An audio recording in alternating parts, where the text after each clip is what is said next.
उधर थियो study hub. मेरा नाम है शिवानी असवाल। अब आज बेटा लास्ट चैप्टर कर रहे हैं, आपका पूरा का पूरा सिलेबस खत्म है। लास्ट यूनिट है, 2 पार्ट में कवर हो जाएगी, छोटी सी यूनिट है। पूरा सिलेबस मैंने करा दिया है आपका, ठीक है। यूनिट 6 है आपकी, पार्ट 1 करेंगे, स्टार्ट करेंगे। टॉपिक्स देख लीजिए एक बार क्या क्या आएगा। तो इसमें हमने प्रशासन पूरा समझ लिया, प्रशासन क्या है, लोक प्रशासन, निजी प्रशासन, उसकी कमियां खामियां सब कुछ देख लिया, ठीक है बेटा। उसके बारे में हमने सब कुछ देख लिया कि प्रशासन क्या है, प्रशासन कैसे काम करता है, उसके लक्ष्य क्या है, वो क्या चाहता है, सब कुछ कर लिया। अब देखेंगे कि प्रशासन में भ्रष्टाचार कैसे होता है। आपका जो प्रशासन है पूरा एडमिनिस्ट्रेशन, इसमें भ्रष्टाचार कैसे होता है, क्या होता है। और आरटीआई पढ़ेंगे, ठीक है। सूचना का अधिकार क्या है, जिसमें लोकपाल होगा, नागरिक चार्टर पढ़ना, 2 चीजें पढ़नी है इसमें, ठीक है। राजनीतिक कार्यकारी एवं स्थायी कार्यकारियों के बीच संबंध, राजनीतिक कार्यपालिका और स्थायी कार्यपालिका के बीच में संबंध, ठीक है। सामान्य एवं विशेषता और लिंग संवेदनशील लिंग सहभागिता, मतलब क्या है कि लिंग को कैसे आपको प्रमोट करना है कि दोनों ही लिंग बराबर की भागीदारी निभाए। सिर्फ ये टॉपिक्स है, उसमें से भी ये कुछ एक इंपॉर्टेंट टॉपिक है ये वाला और आरटीआई वाला, लोकपाल वाला। इस पे हम क्या मेन फोकस करेंगे। स्टार्ट करेंगे।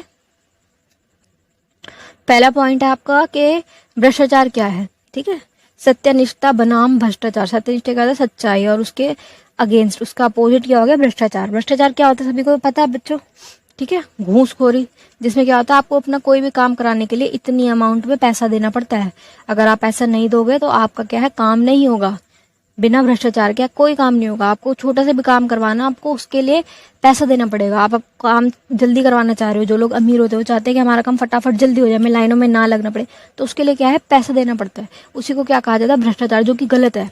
लोगों को मजबूर कर दिया जाता है कि अगर आपको आपका काम करवाना, छोटा सा ही काम क्यों ना हो वो, लेकिन अगर काम करवाना तो पैसा तो देना पड़ेगा, बिना पैसे के आपका काम नहीं होगा। ऐसे मजबूर जो कर देते हैं ना लोगों को, ये तो ये कि भ्रष्टाचार देना, पैसा देना और लेना दोनों ही गलत है, ठीक है।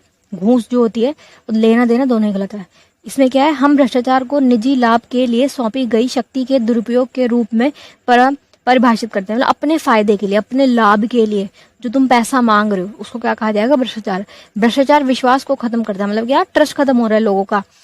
किसके ऊपर से, सरकारी जो अधिकारी हैं सारे, इनके ऊपर से क्या है, लोगों का विश्वास खत्म होता है कि कितने गंदे लोग हैं। बहुत ज्यादा, बहुत भ्रष्टाचार पहले तो बहुत ही एक्सट्रीम लेवल पे था, अब थोड़ा कम हो गया क्योंकि अब फोन वगैरह ना बहुत ज्यादा बढ़ गए हैं, कैमरास वगैरह, हर इंसान के पास कैमरा है, तो वीडियो बना लेते हैं लोग, तो अब थोड़ा ये डरते हैं। पहले क्या था, खुलेआम पुलिस वाले इतना बुरा हाल कर देते थे, कहीं भी कोई आ रहा है उसको पकड़ के, भाई तुम्हें खर्चा पानी देना पड़ेगा, चाय पानी का दे के जाओ, ऐसे बोलते हैं। ये डायरेक्ट ये बोलते हैं कि घूस चाहिए, हमें पैसा दे, बोलते चाय पानी का दे के जाओ, खर्चा पानी दे के जाओ, ऐसे। मतलब हर जगह आप जाओगे, हर जगह हफ्ता मांगते हुए घूम रहे होते थे ये कि हफ्ता दो हफ्ता दो, मतलब इनको पैसे देना पड़ता था, और नहीं दोगे तो फिर तुम्हें पकड़ लेंगे। तो ये बड़ी गंदी सिचुएशन बना रखी थी, जो एक तरीके से अब मान लो कलंक था, लोकतंत्र को कमजोर करता है, ठीक है। लोकतंत्र के बिल्कुल खिलाफ है भ्रष्टाचार। आर्थिक विश्वास को बाधित करता है तथा असमानता, गरीबी, सामाजिक विभाजन और पर्यावरण को संकट में लाता है। हर चीज को क्या है, ये एक तरीके से कटाक्ष कर रहा है। जहां जहां भ्रष्टाचार हो रहा है, ये पूरा लोकतंत्र, हमारा जो एक मेन थीम है ना लोकतंत्र की, कि सबके लिए होगा, सबके साथ होगा, जनता का कल्याण होगा, इसको खराब कर रही है, ठीक है। अब ये कि भारतीय दंड संहिता, हमारी जो आईपीसी की धाराएं हैं, उसमें क्या है, 161 में भ्रष्टाचार से संबंधित कानून बने हुए हैं, कानून लिखे गए हैं कि सरकारी अधिकारी होते हुए या ना होने पर शीघ्र आशा रखते हैं, ठीक है, कि शीघ्र आशा रखते हैं कि अपने पद के बारे में अपनी वैध वेतन के अलावा, जो उनकी फिक्स्ड सैलरी है ना, जो जायज है, उसके अलावा कोई भी धनराशि लोगों से नहीं लेंगे। बट ये क्या ले रहे थे, ठीक है। कोई भी वस्तु हो गई, पैसा नहीं ले रहे तो कपड़े हो गए, कोई मूल्य हो गया, कोई ज्वेलरी हो गई, मांग रहे हो, उसकी कोशिश ना करे, पर्याप्त करने की कोशिश करेगा, अथवा किसी भी दंडात्मक अधिनियम को लागू करने या ना करने के लिए अपनी किसी दंडात्मक क्रियाकलाप को, संपदा को किसी व्यक्ति का समर्थन या गैर समर्थन नहीं करेगा। केंद्र सरकार, किसी भी राज्य सरकार, संसद या किसी राज्य विधानसभा, सरकारी कर्मचारी सहित किसी भी व्यक्ति पर भ्रष्टाचार या अवैध संसाधनों के द्वारा प्रभाव डालने की कोशिश करेगा तो वह 3 साल की जेल और जुर्माने की सजा का पात्र है। 3 इयर्स की क्या है, जेल है, प्लस जुर्माना, जितना ज्यादा पैसा पकड़ते हुए आप पाए गए उतना ज्यादा आपको जुर्माना भरना पड़ेगा और जेल भी है। ठीक है, कोई भी अधिकारी है, कोई भी पैसा ले रहा है, कपड़े वगैरह ले रहा है, कोई भी वस्तु ले रहा है, जबरदस्ती मांग रहा है, डिमांड कर रहा है, तो वो भ्रष्टाचार कहलाएगा कि आपका सैलरी आपको मिल रहा है, उसके बाद आप जनता से, जिनका काम कर रहे हो, जिनके लिए काम कर रहे हो, उनसे अगर पैसा मांगते हो तो वो भ्रष्टाचार है, उसकी सजा ये है। ठीक है, अब विश्वास को खत्म करता है ये सारी बातें इसमें। प्रशासन में मूल्य महत्व नियमलिखित रूप से स्पष्ट किया गया है। लोक सेवकों को मनमाने आचरण पर नियंत्रण रखने के लिए ये सब जो किया गया, जो इन्होंने अगर लॉ बनाया इसको कंट्रोल करने के लिए, इसका रीजन क्या है कि जो मनमाने तरीके से काम कर रहे थे ना, हमारी मर्जी चलेगी, उसको कंट्रोल करना, मनमाना तरीका ना हो इनका। ठीक है, कार्यकारी उत्तरदायित्व की भावना को बढ़ाना कि तुम्हारा काम है इस काम को करना, तुम्हें पैसा मिल रहा है। सरकारी जो अधिकारी होते हैं ना, इनको बहुत अच्छे अमाउंट में पैसा मिलता है, कोई वो नहीं है, रहने के लिए क्वार्टर देते हैं, गाड़ी दे रहे हैं, मेड के पैसे दे रहे हैं, पेट्रोल के पैसे दे रहे हैं, सब कुछ देते हैं इनको, लेकिन ये तब भी नहीं मानते क्योंकि इनके पास पावर बहुत होती है ना, इनके पद से कोई इन्हें हटा नहीं सकता, लोगों के पास इतनी पावर है नहीं इनके खिलाफ बोल सके, तो ये फिर मनमानी करते हैं। तो उसको कंट्रोल करना, इनको एक उत्तरदायी की भावना जगाना कि भाई तुम्हारा काम है तुम करो। ठीक है, नागरिक व लोक प्रशासन के बीच अच्छे संबंध बनाना, नागरिक वाले जो हम लोग हैं, जनता प्लस जो ये लोक प्रशासन वाले, एडमिनिस्ट्रेशन वाले सारे, इनके बीच में संबंधों को ढंग से बनाना कि भाई एक अच्छा संबंध हो, जो कि लोगों के बीच में नहीं है, आज भी नहीं है। आप सरकारी बैंकों में जाओ, इतना बुरा हाल है, बात करना पसंद नहीं करते वो लोगों से, इतना उनमें एटीट्यूड है, पता नहीं किस बात का।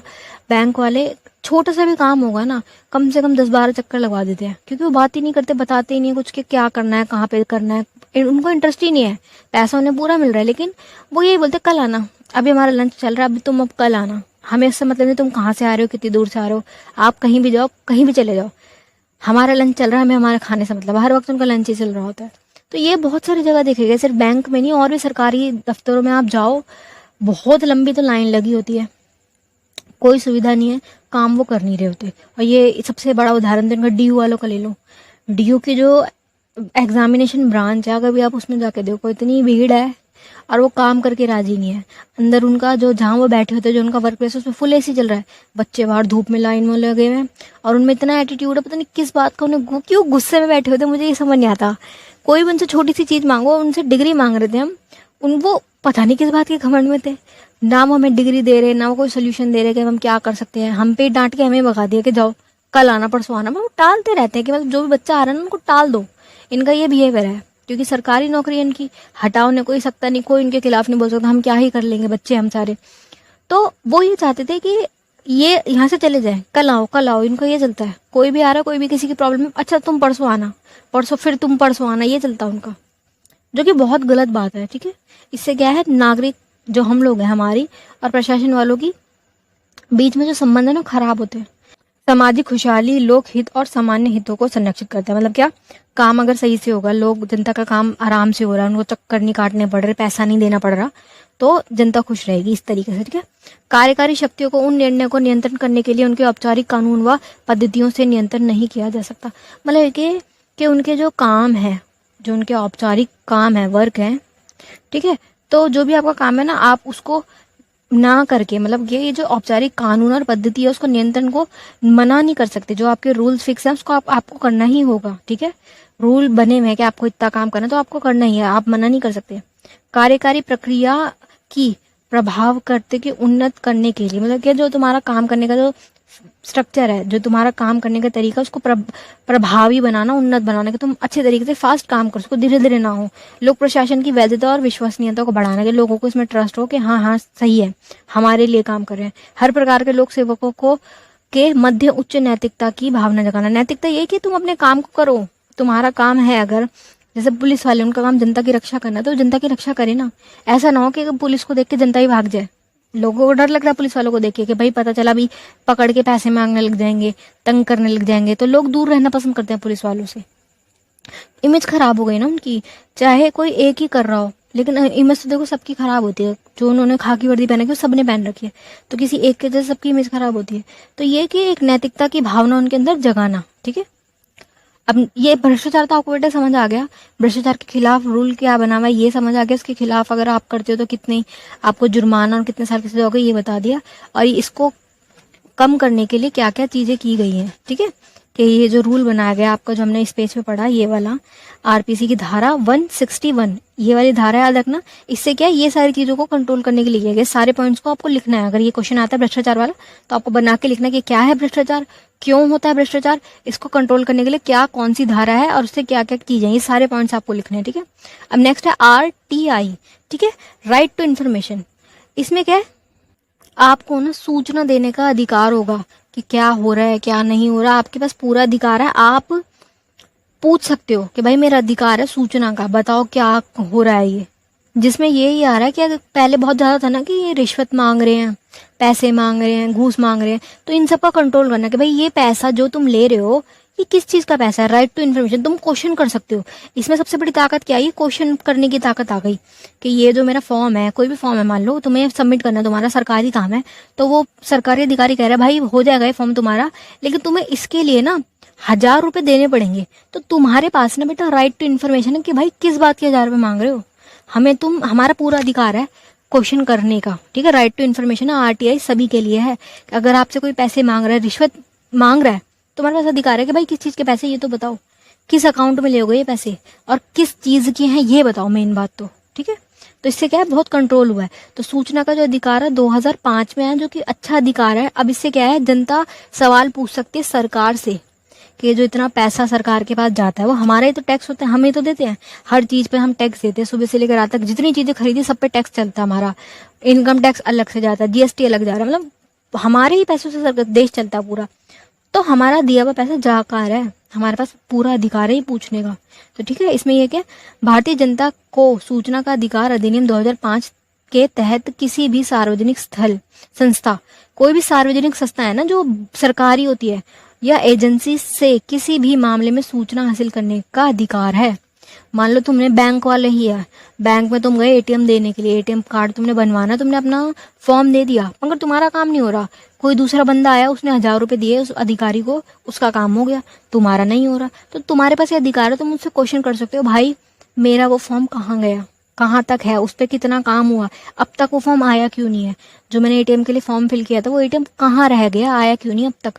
तुम अब सवाल कर सकते हो और उन्हें जवाब देना पड़ेगा, क्योंकि वो सरकारी संस्था है, वो जनता के लिए काम कर रही है, ठीक है।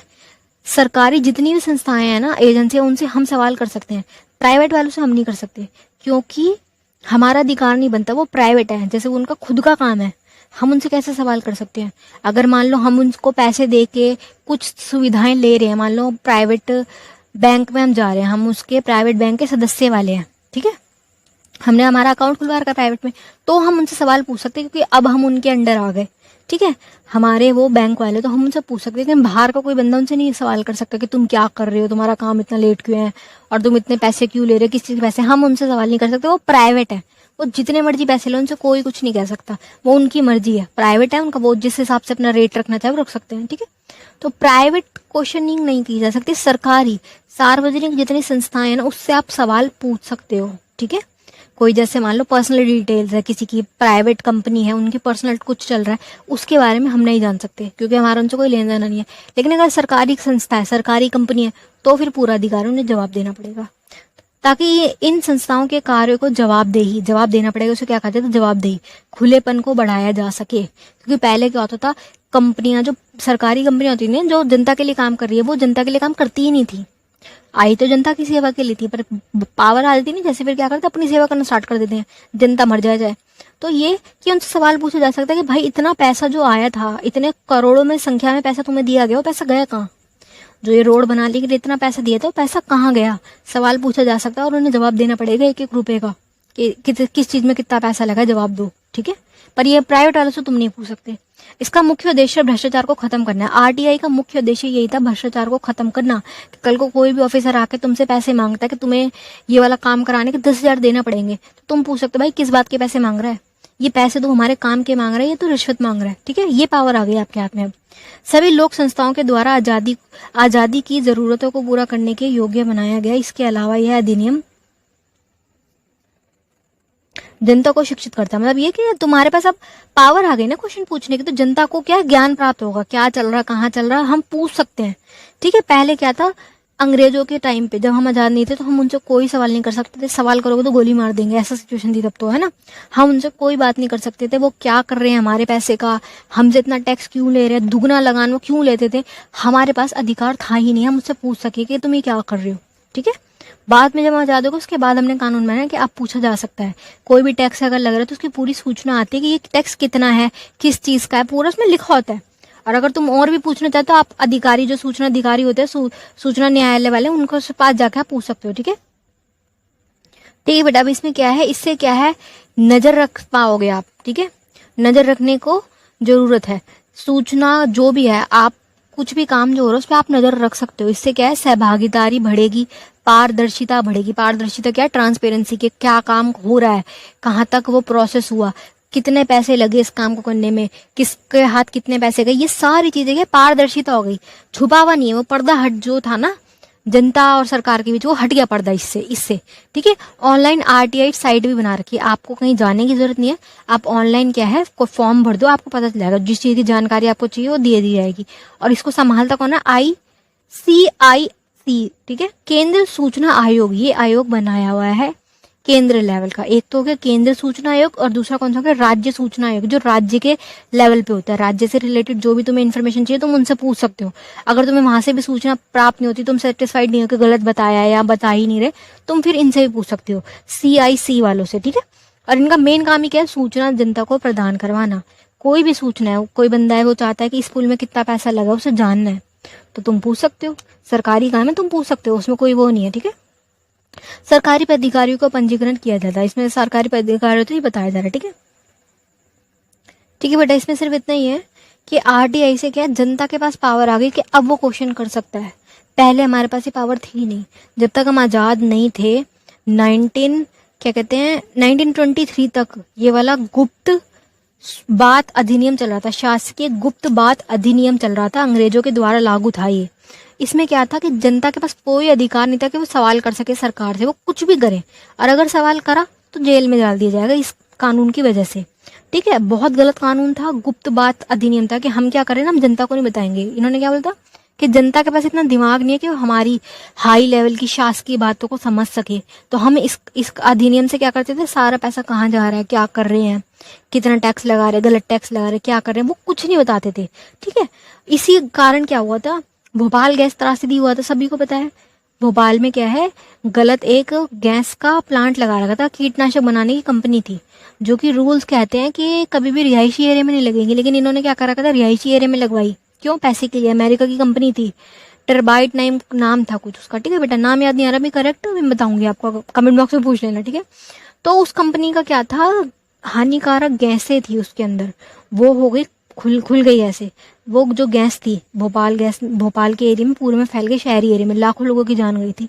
तो ये कि जनता ने, ये जब लगी थी ना कंपनी, जो फैक्ट्री जब स्थापित हुई थी, तब पूछा था कि ये किस चीज़ की फैक्ट्री है, लेकिन ये पूछने का अधिकार ही नहीं था, तुम्हारे पास कोई राइट ही नहीं था कि तुम पूछ सको ये क्या है, क्यों है, और रिहायशी एरिया में क्यों लग रही है। जिन्होंने पूछा उन्हें पकड़ के जेल में डाल दिया गया, ठीक है। सरदार सरोवर डैम के ऊपर भी ना जनता जानना चाह रही थी कि ये क्या हो रहा है, सरदार सरोवर डैम क्यों बन रहा है, जनता को क्यों हटाया जा रहा है, लेकिन पूछने का अधिकार नहीं था, तो उनको भी जेल में डाल दिया गया। तो ये कि बहुत सारी जितनी भी इंफॉर्मेशन थी ना, जनता तक कभी जा ही नहीं पाती थी, कोई अधिकार ही नहीं था। मीडिया वालों के पास राइट टू इन्फॉर्मेशन तभी तो पहुंच जाते, कहीं भी पहुंच जाते, सरकार के पास माइक लेके पहुंच जाते कि राइट टू इन्फॉर्मेशन है, तुम क्या करो बताओ, है ना। पहले ऐसा कुछ था ही नहीं, सारी सच्चाई छिपी रहती थी। इस कानून के आने से क्या हुआ, अब पारदर्शिता हो गई, ठीक है। 1996 में प्रेस कॉन्फ्रेंस ऑफ इंडिया में आरटीआई प्रारूप तैयार किया था, ठीक है बेटा। चलिए, best of luck for your exam.